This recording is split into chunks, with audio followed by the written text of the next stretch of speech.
Avez-vous déjà réfléchi au pouvoir du silence? De nombreuses vies, rêves et opportunités ont été détruits par l'incapacité à rester silencieux au bon moment. Il y a ceux qui, poussés par l'enthousiasme, partagent tout avec tout le monde et lorsque les choses ne se déroulent pas comme prévu, ne comprennent pas les raisons de l'échec. D'autres, dans des moments de colère, prononcent des mots qui blessent profondément et portent ensuite le poids du regret. La clé pour éviter ces erreurs réside dans la maîtrise de l'art du silence. Zénon de Cityon, le fondateur du stoïcisme, nous rappelle avec sagesse que nous avons 2 oreilles et une seule bouche, une invitation à écouter 2 fois plus que nous ne parlons. Dans la vidéo d'aujourd'hui, nous explorerons des pratiques puissantes pour grandir dans le silence, en développant une force intérieure qui parle plus fort que n'importe quel mot. Mais avant de commencer, souvenez-vous, ce contenu vous est parvenu parce que quelqu'un s'est abonné, a laissé un like et a commenté. Faites de même et contribuez à diffuser ce message à davantage de personnes, car après tout, le silence peut aussi être une forme d'action. Découvrez la force du silence. Depuis le moment où nous ouvrons les yeux sur le monde, nous sommes presque conditionnés à parler, comme si la capacité d'articuler des mots était le plus grand signe de progrès. Nos premiers sons sont célébrés, répétés et même enregistrés. Nous grandissons en croyant que parler est toujours mieux que se taire, mais avec le temps, nous réalisons que de nombreux mots naissent d'impulsion, d'angoisse ou simplement de la nécessité de combler le vide du silence. Et c'est là que réside le danger. Sans nous en rendre compte, nous laissons échapper trop de mots qui ne reflètent pas toujours ce que nous voulons réellement transmettre. Parler pour parler, c'est comme lancer des flèches dans l'obscurité. De temps en temps, l'une peut atteindre sa cible, mais il est bien plus probable qu'elle provoque de la confusion ou même des blessures. Prenez l'exemple d'un jeune leader dans une petite entreprise. Thierry était connu pour son éloquence et sa volonté de donner constamment son avis lors des réunions. Il pensait que sa capacité à parler le mettait en valeur, mais ses idées manquaient souvent de réflexion, et son excès de parole donnait à ses collègues le sentiment d'être négligés. Pierre, un collègue plus réservé, avait l'habitude d'observer attentivement avant de se prononcer sur un sujet. Il écoutait, analysait, et lorsqu'il parlait enfin, ses suggestions étaient si précises et bien pensées que tout le monde s'arrêtait pour l'écouter. Il ne fallut pas longtemps pour que ses supérieurs et collègues reconnaissent Pierre comme une voix fiable et respectée, non pas à cause de la quantité, mais de la qualité de ses contributions. Cette capacité à savoir se taire n'est ni de l'omission, ni de l'insécurité. C'est tout le contraire. En gardant le silence, vous démontrez une force intérieure et un respect pour les autres, car vous prenez le temps d'écouter avant de réagir ou de juger. Quand nous parlons trop, nous diluons notre message, comme un café qui perd son goût lorsqu'il est trop allongé. Mais cela ne signifie pas qu'il faut s'isoler ou éviter les interactions sociales. Il s'agit plutôt de reconnaître que la vraie sagesse réside dans le choix des batailles et des mots qui comptent vraiment. Dans le stoïcisme, 2 vertus aident dans ce processus. La tempérance, qui nous enseigne à réfréner l'impulsion de dire ce qui est inutile, et la sagesse, qui nous guide à parler au bon moment. Le secret réside dans l'équilibre, car celui qui maîtrise cette harmonie n'a pas besoin de crier pour être entendu. Les mots, lorsqu'ils sont utilisés avec précaution et intention, ont plus de pouvoir que n'importe quel discours enflammé. Réfléchissez à 3 occasions où vous avez perdu une opportunité ou compliqué une situation en parlant trop. Peut-être avez-vous fait un commentaire imprudent lors d'un entretien d'embauche ou dit quelque chose qui a blessé une amitié de longue date. Revisiter ces moments, aussi inconfortables que cela puisse être, révèle le coût de l'impulsivité. Tout comme nous apprenons à parler presque sans effort, nous pouvons reprogrammer notre esprit pour cultiver l'habitude du silence. Une stratégie utile est l'ancrage. Créer des rappels subtils et constants pour privilégier l'écoute avant de parler. Cela peut être un bracelet, un post-it sur l'écran de l'ordinateur ou le message « Parle moins » en fond d'écran de votre téléphone. Chaque fois que vous voyez ce rappel, arrêtez-vous un instant, respirez profondément et demandez-vous « Mes paroles ajoutent-elles vraiment quelque chose maintenant ?» Avec la pratique, votre cerveau associera ce stimulus à l'acte de faire une pause et d'écouter au lieu de réagir impulsivement. Le curieux paradoxe est que, en parlant moins, vous parlez mieux. Permettre au silence de s'installer vous fait remarquer des informations que d'autres ignorent. Votre attitude attentive crée un environnement où vos paroles sont attendues et valorisées. Tout comme Pierre dans le milieu professionnel, vos mots auront un impact non pas parce qu'ils seront longs ou embellis, mais parce qu'ils seront en accord avec le moment. La communication cessera d'être un bruit incessant pour devenir un outil précis, capable de construire des ponts au lieu d'ériger des barrières. Rappelez-vous, avant d'apprendre à parler, nous vivions dans le silence et, pourtant, nous communiquions parfaitement par des gestes, des expressions et des regards. Le silence a été notre première langue, et si nous y prêtons attention, il l'est encore. Choisir de se taire au bon moment est un acte de courage et de maturité. C'est la preuve que vous n'avez pas besoin de vous affirmer à tout instant, car vous avez déjà trouvé en vous ce qui compte vraiment. Plus vous écoutez, plus vous apprenez. Et lorsque vous choisissez de parler, vous trouvez dans la juste mesure l'expression de votre authenticité. Vous n'avez pas besoin d'avoir une opinion sur tout. Nous vivons dans un monde où chaque sujet, aussi trivial soit-il, devient une nouvelle arène pour les débats. Réseaux sociaux, conversations quotidiennes, séries télévisées, tout nous pousse à donner notre avis et à nous positionner. Pourtant, le geste le plus libérateur n'est peut-être pas de remporter ces disputes, mais plutôt de choisir de ne pas y participer. La philosophie stoïcienne nous enseigne que le silence peut être un bouclier puissant contre les distractions, les tensions et les bruits qui, au fond, ne nous mènent nulle part. Tout n'exige pas notre approbation ou notre désapprobation. En réalité, bien souvent, c'est dans l'acte de ne pas donner son avis que nous trouvons notre plus grande force. La véritable forteresse intérieure ne se construit pas dans les arguments ou les débats, mais dans la capacité à se concentrer sur ce qui compte réellement. Choisir le silence n'est pas de la négligence, encore moins de l'indifférence, c'est du discernement. Combien de fois vous êtes-vous retrouvé entouré de questions exigeant une opinion? Qui, selon toi, va gagner le championnat? Que penses-tu de l'apparence de cette célébrité? Quelle est ta position sur le sujet polémique de la semaine? Ces questions peuvent paraître inoffensives, mais en les analysant de plus près, on réalise que peu, voire aucune, n'atteignent nos préoccupations les plus profondes. Ce sont des voleurs de temps et d'énergie. En nous engageant dans ce flot incessant d'opinions, nous risquons de négliger l'essentiel, notre propre évolution. Marc Aurèle, dans ses réflexions, mettait en garde contre le gaspillage d'énergie à se concentrer sur ce qui échappe à notre contrôle. Pour lui, chaque minute passée à penser ou à commenter la vie des autres est une minute volée à quelque chose de bien plus précieux, l'opportunité de progresser. Le stoïcisme nous invite à reconnaître les limites de notre énergie. Il n'est ni possible ni nécessaire de tout observer. Se focaliser sur ce qui échappe à notre contrôle, comme les décisions, opinions ou comportements des autres, c'est comme planter des graines dans un sol stérile. L'effort est immense, mais les fruits n'arrivent jamais. À la place, nous pouvons rediriger cet effort vers ce qui compte vraiment et relève de notre contrôle.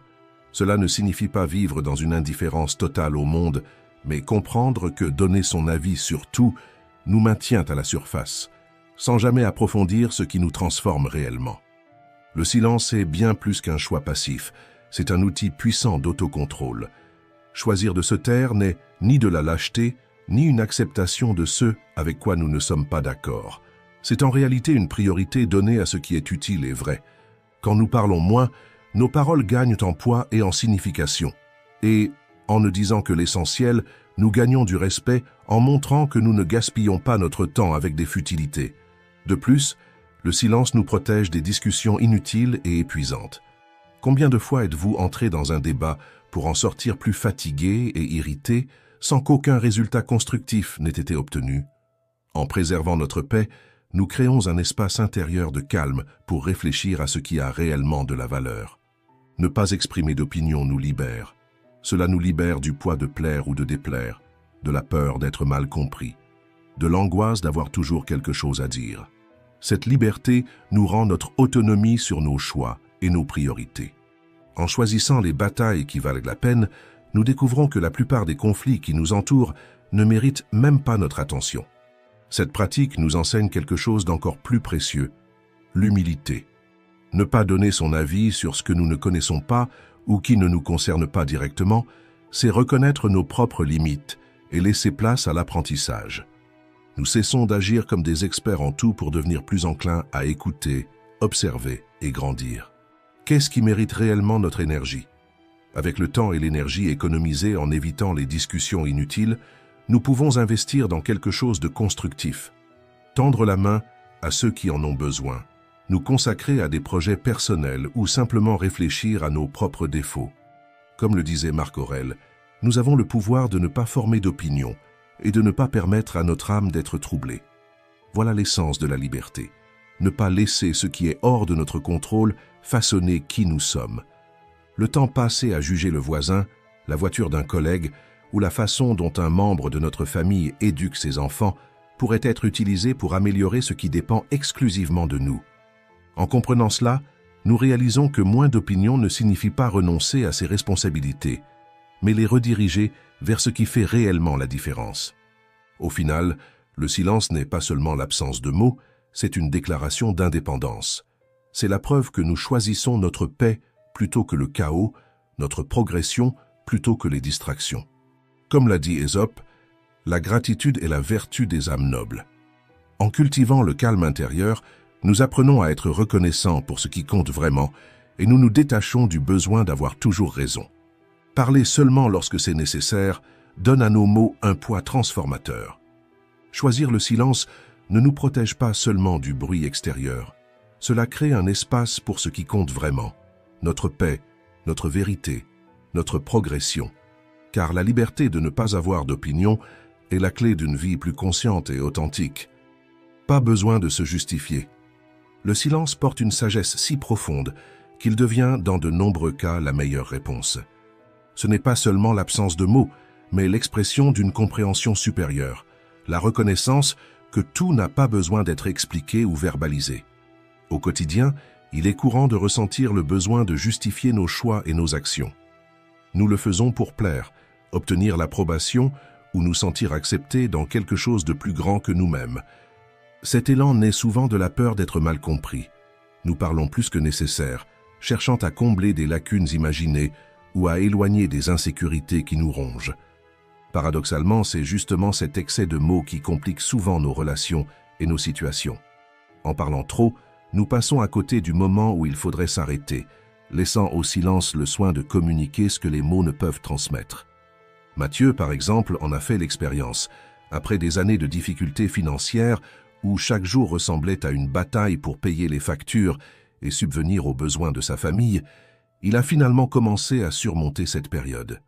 Grâce à son dévouement et à quelques décisions judicieuses, comme suivre des formations qui ont fait la différence dans sa carrière, Matthieu a réussi à stabiliser sa vie. Il a remboursé ses dettes accumulées, créé une réserve financière et pour la première fois depuis longtemps, il a pu respirer sans le poids constant des inquiétudes. Un jour, lors d'une conversation informelle au travail, Matthieu a évoqué à quel point il était heureux de ses progrès. Il a partagé comment l'organisation financière et son développement personnel avaient transformé sa vie. Avec enthousiasme, il a expliqué qu'il pouvait enfin épargner de l'argent et planifier l'avenir. Ses collègues l'ont écouté avec admiration, louant sa persévérance. Cependant, quelques semaines plus tard, Matthieu a remarqué un changement subtil, mais significatif. Les projets les plus importants ont commencé à être confiés à d'autres. Il s'est retrouvé exclu d'opportunités qui lui étaient auparavant proposées sans hésitation. Intrigué, il a discrètement interrogé un collègue qui lui a expliqué, presque comme si c'était une évidence. « Nous pensions que tu étais déjà bien. Ces contrats sont importants pour ceux qui luttent encore. » Ce commentaire a eu l'effet d'une douche froide. En partageant ses progrès, Matthieu avait involontairement envoyé un message qu'il ne souhaitait pas, qu'il n'avait plus besoin de travail. Cela a conduit ses collègues à prendre des décisions basées sur des interprétations erronées. Ce qui aurait dû être une célébration de ses réussites l'a finalement privé de nouvelles opportunités. Cette histoire illustre une vérité importante. L'excès d'exposition peut avoir des conséquences inattendues. Nos mots ne sont pas toujours accueillis avec empathie ou compréhension. Souvent, les gens interprètent nos réussites comme un signe que nous n'avons plus besoin d'aide ou d'opportunités. Épictète exprime cette idée avec simplicité et force. Si vous buvez de l'eau, ne dites pas à tout le monde que vous buvez de l'eau. Cette phrase nous enseigne la valeur de la discrétion, montrant que tout n'a pas besoin d'être partagé. Préserver notre essence signifie également protéger certains aspects de notre vie du jugement extérieur. En choisissant le silence sur des questions personnelles, nous renforçons notre caractère et cultivons la discrétion. Le silence dans ce contexte n'est pas un mur qui nous sépare du monde, mais un outil qui nous protège des tensions émotionnelles et des malentendus. Cela dit, le silence doit être utilisé avec sagesse. Cela ne signifie pas se taire en toutes circonstances, mais apprendre à discerner quand et avec qui partager.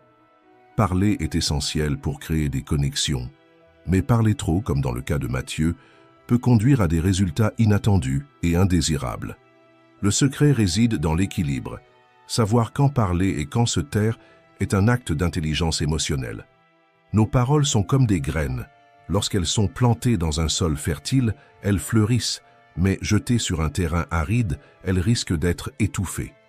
À d'autres moments, le silence agit comme une forteresse qui nous protège des tempêtes extérieures.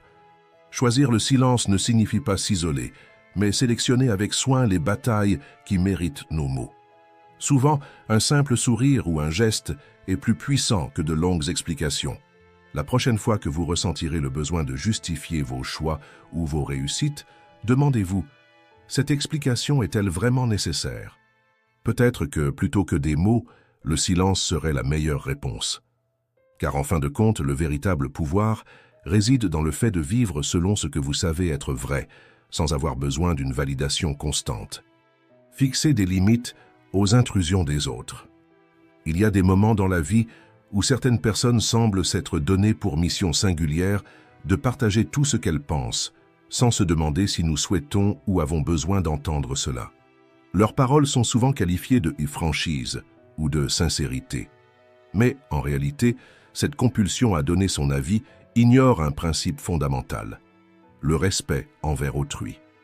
Victor Pierre, célèbre écrivain français, a parfaitement saisi cette subtilité en soulignant que la véritable franchise ne consiste pas à déverser sans discernement tout ce qui nous passe par l'esprit, mais à réfléchir avant de parler. Cette distinction est cruciale car elle nous rappelle que les mots ont du poids. Ils peuvent inspirer, mais aussi blesser. Lorsqu'ils dépassent les limites du respect, ils laissent des cicatrices difficiles à effacer. Pourtant, beaucoup d'entre nous commettent l'erreur d'espérer que les autres prennent conscience, par eux-mêmes, de l'impact négatif de leurs paroles ou de leur comportement. Cela arrive rarement. Si nous ne définissons pas clairement nos limites, nous restons exposés à ces intrusions qui usent nos émotions et affaiblissent nos relations. Il est de notre responsabilité de tracer ces frontières. Et cela n'a rien d'égoïste, c'est une forme d'autoprotection. Combien de fois, par peur de paraître impoli ou de provoquer des conflits, avons-nous accepté des commentaires intrusifs, des opinions inutiles et des jugements non sollicités?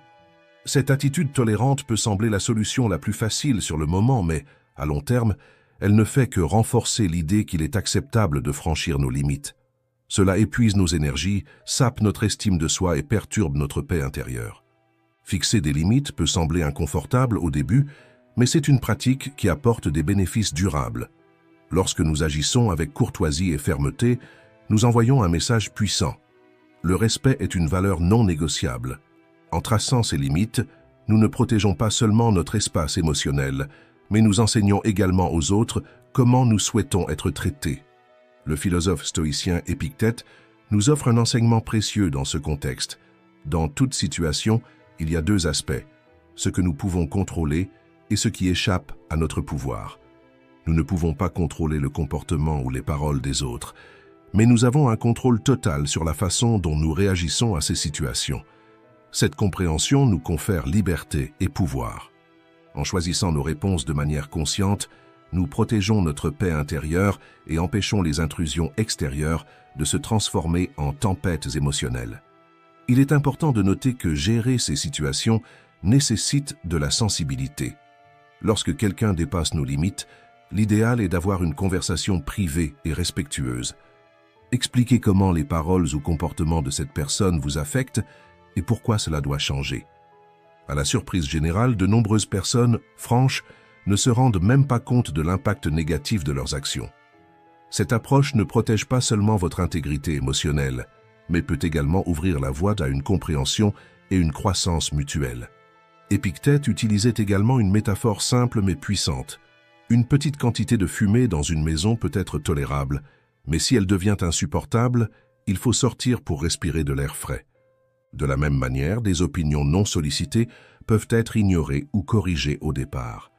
Cependant, si elles continuent de dépasser les limites, il peut être temps de reconsidérer la relation ou de renforcer vos barrières de protection émotionnelle.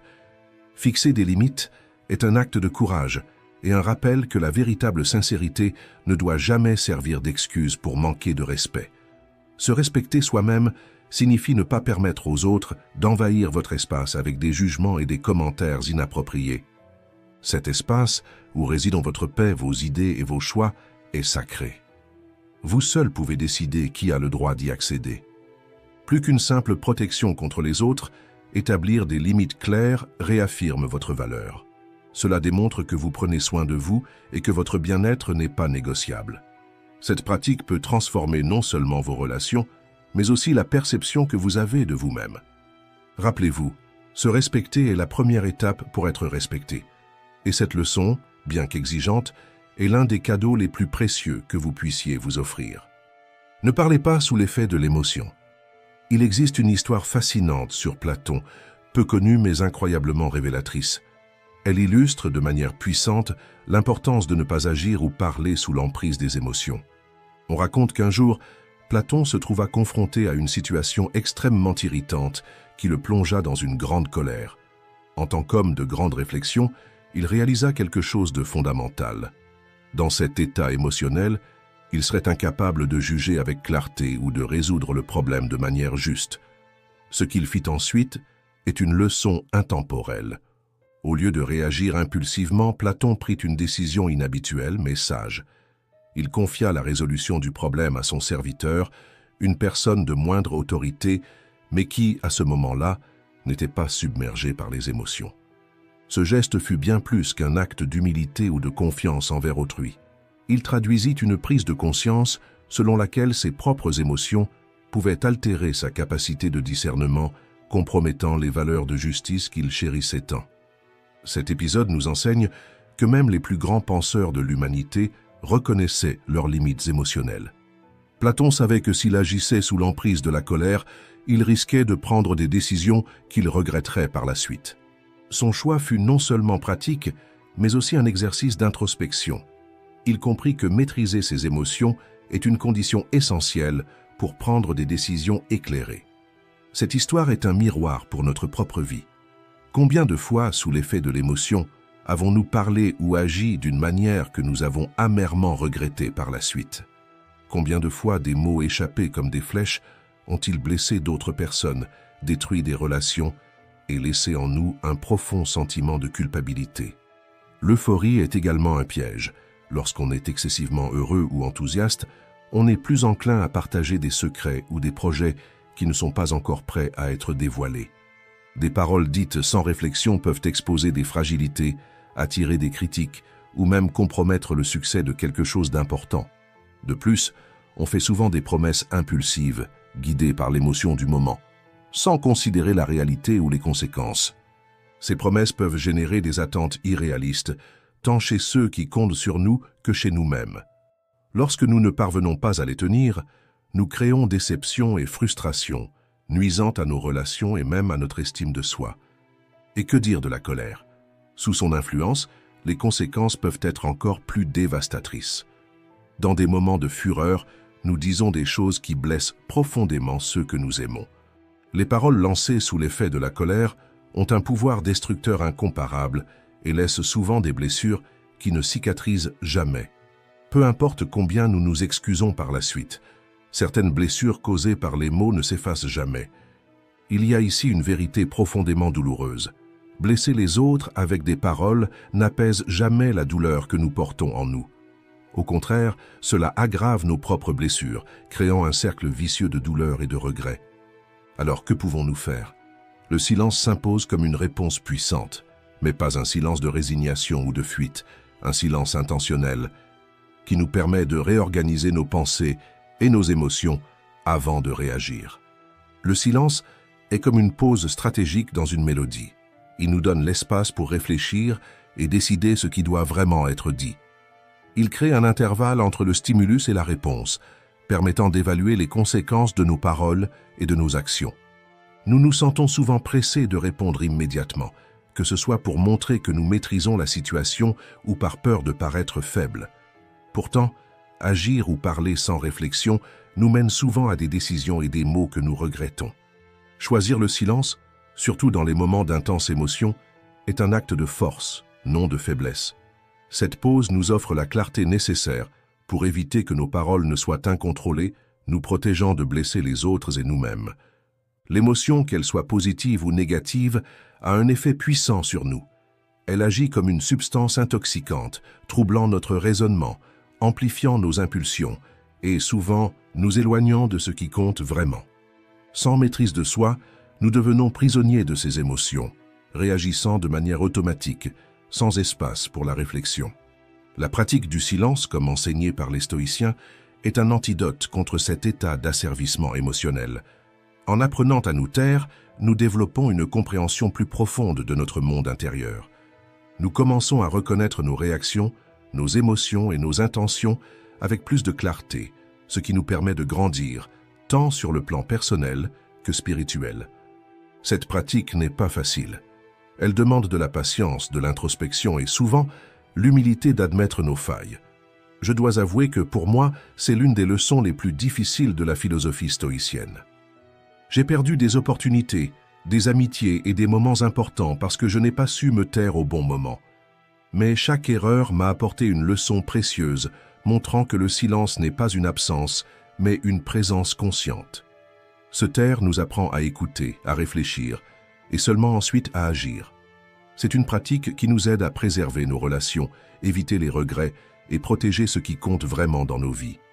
J'espère que cette réflexion vous inspirera à pratiquer le silence intentionnel. Rappelez-vous que ce n'est pas un signe de faiblesse, mais une démonstration de force et de sagesse.